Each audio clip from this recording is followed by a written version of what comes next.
As crianças de Levi Valadares já tinham expulsado mulheres demais para que alguém ainda acreditasse que aquela casa pudesse voltar a ser um lar. Nenhuma ficava, nenhuma aguentava o caos, as armadilhas e o vazio que existia por trás da bagunça. Então, Elis Drummond chegou, jovem e determinada a tratar tudo aquilo como só mais um emprego. Mas bastaram poucos dias para as crianças perceberem que havia algo diferente nela. E pela primeira vez, em vez de fazê-la ir embora, decidiram fazê-la ficar. O problema era Levi, porque enquanto os filhos tentavam aproximá-los, ele começava a olhar para Elis como um homem que ainda não sabia que estava prestes a perder o controle. Sejam bem-vindos ao canal Histórias Emocionantes para Ouvir. Aqui, cada história é um refúgio. Enquanto o mundo insiste em ser difícil, a gente escolhe contar histórias que fazem bem. Eu quero mandar um abraço para Leide Maciel, de Silvânia, Goiás, para Vina, de Cachoeira Dourada, Goiás, e também para Ione Brito, de Nova Iguaçu. Recebam todo o nosso carinho. É uma alegria enorme ter vocês aqui com a gente. Agora, vem comigo, que a nossa história vai começar. A ideia tinha sido do Kael. Claro que tinha sido. Kael Valadares, 11 anos, cabelo loiro sempre despenteado e um sorriso que escondia mais planos do que qualquer adulto conseguia suspeitar, estava sentado na beira da cama do irmão com um caderno aberto no colo. Do lado dele, Benjamin, 8 anos, tinha o queixo apoiado nas mãos e uma expressão de quem estava prestes a ouvir a melhor notícia da vida. No chão, com as perninhas cruzadas, Liz, 5 anos, abraçava um ursinho de pelúcia e balançava a cabeça para os dois lados como se aquilo fosse uma reunião muito importante. Escuta, disse Kael, apontando o lápis para os dois. A Bianca não aguenta barulho. A gente sabe disso. A gente sabe, confirmou Benjamin, muito sério. E ela não aguenta bagunça, continuou Kael. Nem bicho, completou Liz, com uma voz de quem estava contribuindo de forma fundamental. Kael ergueu uma sobrancelha para a irmã. O sapo foi ideia sua, Liz. A menina abriu um sorriso enorme. Naquela noite, enquanto Levi Valadares Brito, 38 anos, empresário, dono de uma construtora com projetos espalhados por 4 estados, tentava jantar com a noiva em paz, um sapo gordo e calmo apareceu dentro do sapato da Bianca. O animal não tinha nenhuma noção do caos que estava prestes a causar. O grito de Bianca Fontes ecoou pelo corredor inteiro. Levi fechou os olhos por um segundo. O tipo de segundo que vem antes de uma certeza ruim. Bianca, 29 anos, unhas sempre perfeitas e uma paciência que tinha durado exatamente 11 meses, largou o garfo na mesa e olhou para ele com uma expressão que misturava raiva e esgotamento. Eu gosto de você, Levi, ela disse com a voz firme, mas eu não consigo viver nessa casa. Ele não tentou convencê-la, não porque não quisesse, mas porque já tinha tentado antes. Tivera outras namoradas, com a Fernanda tinha tentado, com a Paula também, com a Camila tinha prometido que ia melhorar. E a cada vez, as crianças encontravam uma forma nova de tornar o impossível ainda mais impossível. Bianca foi embora naquela mesma noite. Dona Celeste Andrade, a governanta da casa, encontrou Levi sentado na varanda com um copo d'água que ele não tinha tocado. Ela foi, disse ele sem olhar para cima. Dona Celeste assentiu devagar. Foi, sim. Levi levantou os olhos para ela e disse algo que a governanta nunca esperava ouvir. Talvez seja assim mesmo que tem que ser. 3 meses se passaram. A casa na Barra da Tijuca seguia seu ritmo, barulhenta de manhã, caótica à tarde e estranhamente quieta à noite, quando as crianças dormiam e Levi ficava sozinho com os relatórios e um silêncio que ele nunca admitia sentir. Dona Celeste tinha um problema. A empregada anterior tinha pedido demissão para cuidar da filha que adoeceu em Minas Gerais. Encontrar alguém que aguentasse aquela casa não era tarefa fácil. E a governanta sabia disso melhor do que ninguém. Foi então que ela lembrou da afilhada. Elis Drummond Tavares tinha 26 anos, cabelos ruivos em ondas frouxas que chegavam quase ao ombro, olhos verdes como folha molhada de chuva e uma história que tinha a ver com recomeços. Tinha deixado São Paulo após um relacionamento que não deu certo, uma faculdade que precisava ser retomada e um sonho que ela ainda não tinha largado. Chegou ao Rio com uma mala e a sensação de que estava começando do zero. Dona Celeste não contou para Levi que era a afilhada. Disse que era uma jovem de confiança, responsável, com experiência em casa com crianças. Levi assinou a papelada sem muita cerimônia. Elis chegou numa segunda-feira de manhã. As crianças estavam na escola. A governanta fez o tour pela casa, mostrou cada cômodo, cada rotina, cada armário. E, enquanto falava, olhava para a afilhada com aquele olhar de quem sabe mais do que está dizendo. Eles são bons meninos, disse Dona Celeste. Mas, perguntou Elis. A governanta sorriu. Mas são muito criativos. Quando as crianças chegaram da escola naquela tarde, Elis estava na cozinha com uma bandeja de pão de queijo quentinho. 3 pares de olhos azuis pararam na entrada e a avaliaram com aquela expressão específica de quem está medindo o inimigo. Oi, disse Elis. Eu sou a Elis. Quem quer? Kael cruzou os braços. A última empregada durou 2 semanas. Elis ergueu uma sobrancelha. Eu vi essa história antes. Kael olhou para os irmãos com um sorriso lento e calculado. A guerra tinha começado, mas ele ainda não sabia que desta vez o inimigo era diferente. Na primeira semana, as crianças tentaram de tudo. Colocaram gelatina na cadeira de Elis. Ela sentou, levantou, olhou para a mancha roxa na roupa e disse com toda a calma do mundo: gelatina de uva, meu favorito. Alguém me ajuda a limpar? Benjamin, que esperava um grito, ficou com a boca aberta. Esconderam o aspirador de pó. Ela varreu a casa inteira com uma vassoura e ainda cantarolou durante o processo. Viraram o açúcar no corredor antes de ela chegar para trabalhar. Ela varreu, deixou secar, ajudou Liz a fazer um desenho enquanto esperava, e não disse uma palavra sobre o assunto. Liz foi a primeira a ceder. A menina chegou perto de Elis numa tarde, com o ursinho de pelúcia apertado no peito, e perguntou em voz baixinha: Você vai embora também? Elis parou o que estava fazendo, abaixou até o nível da menina e respondeu com uma voz que não tinha nenhuma sombra de irritação: Só se você quiser que eu vá. Liz ficou pensando por um tempo que pareceu longo demais para uma criança de 5 anos. Depois disse: Não quero. Kael, que tinha ouvido tudo da escada, ficou parado. Aquilo não estava no plano. Na segunda semana, Benjamin tentou uma abordagem diferente. Derramou tinta sobre os papéis que Elis organizava para Dona Celeste. Ela respirou fundo, olhou para o menino e, em vez de brigar, perguntou: Você gosta de pintar? Benjamin piscou. Mais ou menos. Então me mostra. Quero ver o que você faz quando não está me atrapalhando. O menino coçou a nuca, sem saber o que fazer com aquela resposta.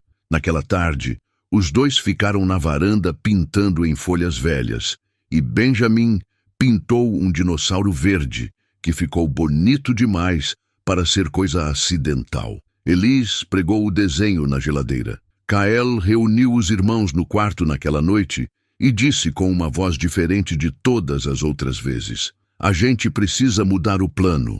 O novo plano era diferente. Não era mais para afastar, era para aproximar. Decidiram que ela seria a namorada do pai. Kael tinha percebido antes dos outros, mas Benjamin e Liz chegaram à mesma conclusão sem precisar de muita explicação. Elis era diferente. Ela não tinha medo deles. Não fingia gostar. Não sorria daquele jeito forçado que as namoradas do pai tinham quando queriam parecer boazinhas. Ela simplesmente estava lá, inteira, real, sem tentar ser nada que não era. As crianças, que tinham destruído 4 relacionamentos com maestria, decidiram usar o mesmo talento em sentido contrário.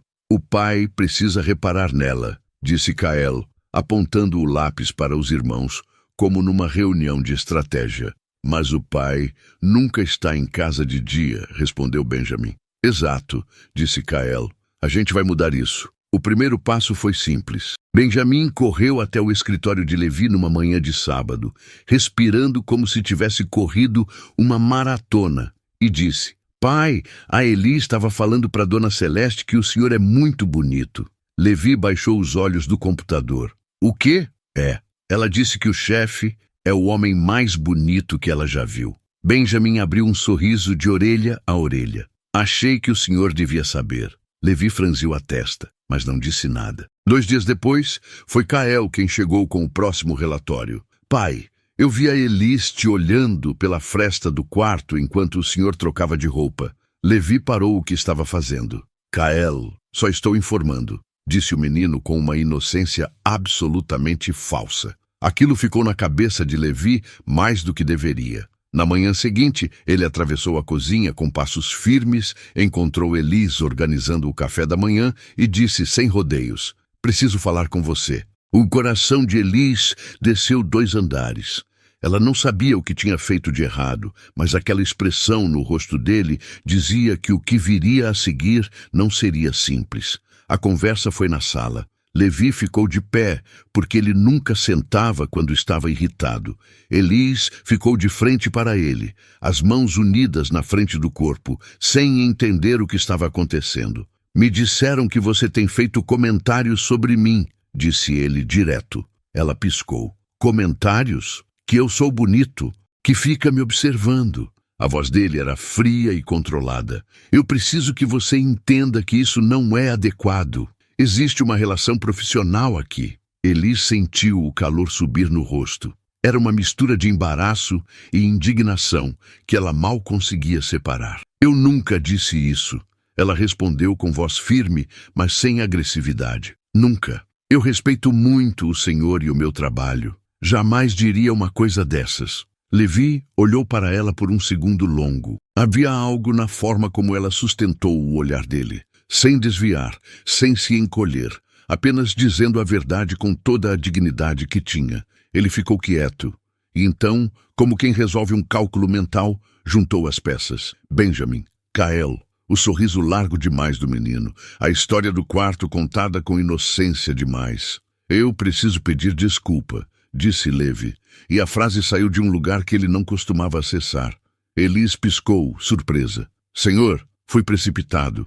Deveria ter verificado antes de falar. Ele fez uma pausa curta. Sei muito bem quem inventou isso. O silêncio que se seguiu foi diferente do silêncio de antes. Menos tenso, mais honesto. Elis soltou o ar que tinha prendido sem perceber. Tudo bem, ela disse. E foi naquele momento, naquele exato momento, sem que nenhum dos dois percebesse, que alguma coisa mudou entre eles. Levi saiu da sala, chamou os 3 filhos para uma conversa, e enquanto falava com eles, o pensamento que ficou não foi sobre a bronca. Foi sobre o jeito que ela tinha de olhar de volta sem piscar. Nos dias seguintes, Levi começou a aparecer em casa em horários que não eram os seus. Antes, ele chegava às 8 da noite com cara de quem tinha sobrevivido a um dia de batalha. Agora aparecia às 6, às vezes às 5:30, com aquela expressão de quem tinha um pretexto muito bem preparado.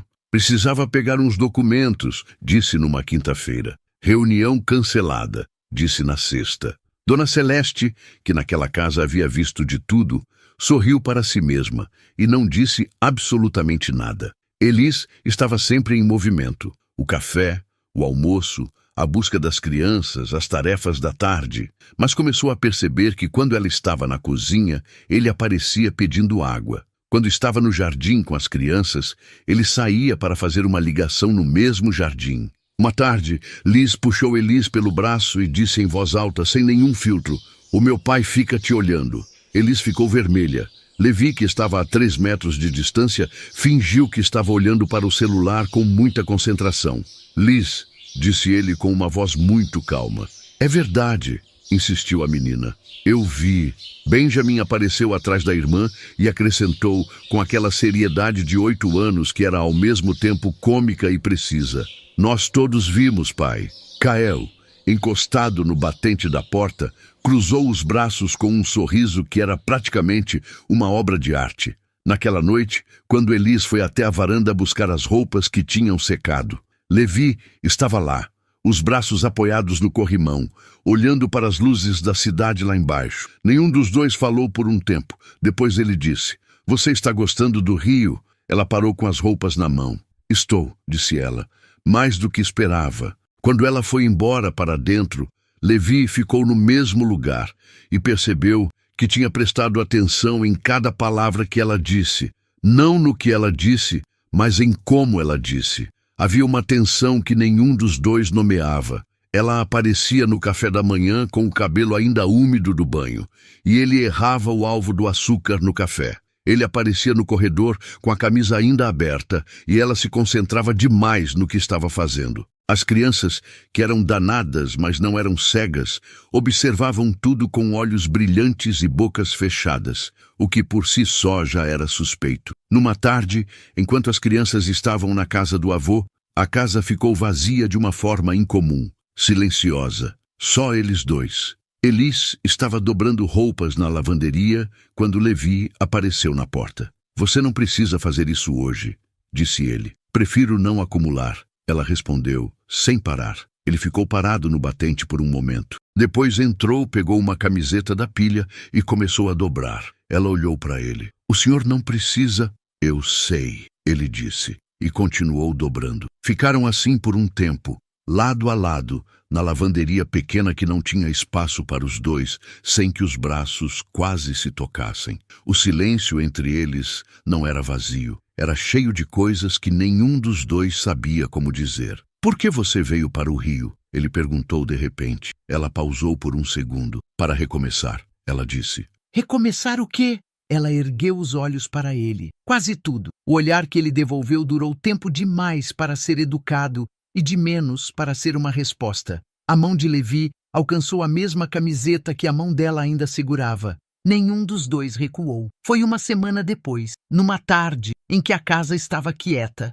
As crianças estavam com Dona Celeste no parque. A casa estava envolta naquele silêncio que parecia feito de propósito. Elis estava na varanda, de pé, olhando para o jardim com uma xícara de chá entre as mãos. Levi saiu para a varanda sem barulho. Ficou parado ao lado dela, tão perto que ela sentia o calor dele. Nenhum dos dois olhou para o outro por um tempo. Depois ele virou. Ela ainda estava com os olhos no jardim quando sentiu o olhar. Então virou também. A distância entre eles era pequena, menor do que deveria ser, e nenhum dos dois fez o movimento de aumentar. Levi levantou a mão devagar e afastou um fio de cabelo ruivo que tinha caído na bochecha dela. O toque foi leve, quase cauteloso, mas ela sentiu como se tivesse parado o tempo. Quando ele se aproximou, ela não recuou. O beijo foi suave no começo. Uma pergunta sem palavras que ela respondeu fechando os olhos. Depois veio a resposta dele, e o que tinha começado com cautela ficou intenso de uma vez, com a mão dele no rosto dela e a xícara de chá que ela esqueceu completamente de segurar. Quando ele afastou o rosto, estava olhando para ela de um jeito que ela nunca tinha visto antes naquele homem. Eu não sei o que estou fazendo, ele disse, com honestidade absoluta. Ela sorriu devagar. Eu também não, ela respondeu, mas eu quero descobrir. Queridos ouvintes, queremos fazer um aviso importante. O canal que está aparecendo na tela é o nosso canal oficial. Infelizmente, nossas histórias têm sido copiadas e repostadas sem autorização. Esta é uma história original, criada pelo canal Histórias Emocionantes para Ouvir, feita com muito cuidado para emocionar você. Se você encontrou este conteúdo em outro lugar, pesquise no YouTube por Histórias Emocionantes para Ouvir e se inscreva para acompanhar todas as histórias completas e originais. Conto com seu apoio. Nos 3 meses seguintes, eles tentaram ser discretos. Saíam nos dias em que Dona Celeste ficava com as crianças para um restaurante tranquilo no Leblon, para uma caminhada. Levi segurava a mão de Elis em lugares onde ninguém conhecia, e ela ria de um jeito que ele não sabia que tinha sentido falta até que ouviu. Mas as crianças eram crianças, e crianças danadas são muito mais observadoras do que qualquer adulto consegue imaginar. Liz começou a notar que Elis ficava mais contente nos dias em que o pai ficava mais tempo em casa.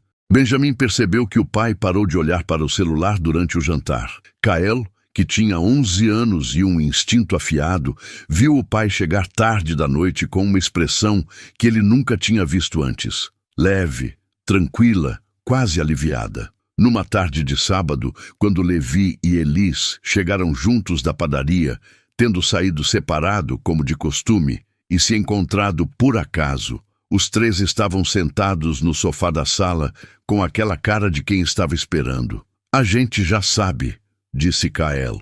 Levi parou. Sabe o quê? De vocês dois, disse Benjamin, com um sorriso enorme. Faz tempo. Liz levantou os braços para Elis e perguntou direto ao ponto. Você vai ficar de vez agora? Elis olhou para Levi, que estava com uma expressão que misturava embaraço e alívio de uma forma que ela não iria esquecer tão cedo. Ele passou a mão no cabelo, sorriu de canto e disse: Não adianta tentar esconder nada nessa casa. Kael observou tudo com aquele sorriso calculado de sempre. E Benjamin entendeu na hora. Ainda faltava o último teste. O plano era simples, sujar o quarto de Levi com tinta. Não era o melhor plano, mas era o deles.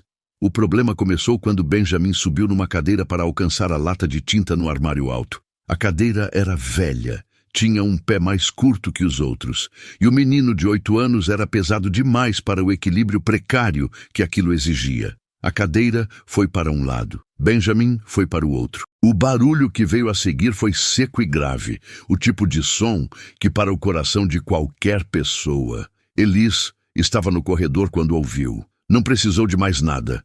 Entrou correndo no quarto. Achou Benjamin no chão com a mão no braço, chorando de um jeito que não era o choro dramático de criança. Era o choro de dor de verdade. Ela foi até ele antes que os joelhos tocassem o chão. Passou a mão no cabelo dele, olhou o braço com atenção, disse o nome dele com uma calma que ela não estava sentindo por dentro. Olha para mim, me olha. Você bateu a cabeça? Não, ele respondeu entre soluços. O braço dói muito? Dói. Ela já estava com o celular na mão.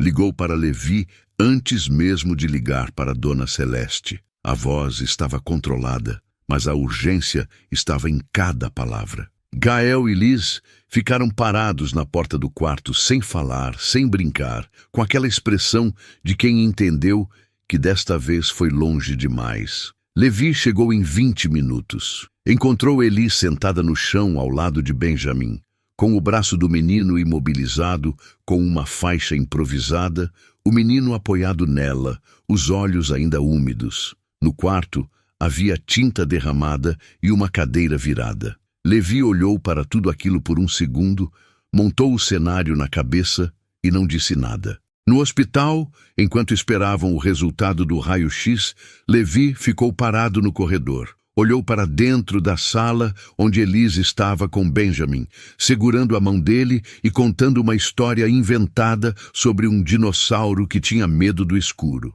O menino ria entre as lágrimas. Kael encostou no muro ao lado do pai e disse com uma voz pequena: Foi culpa minha. Eu fiz ele subir na cadeira. Levi olhou para o filho. Eu sei, disse ele. Houve um silêncio entre os dois.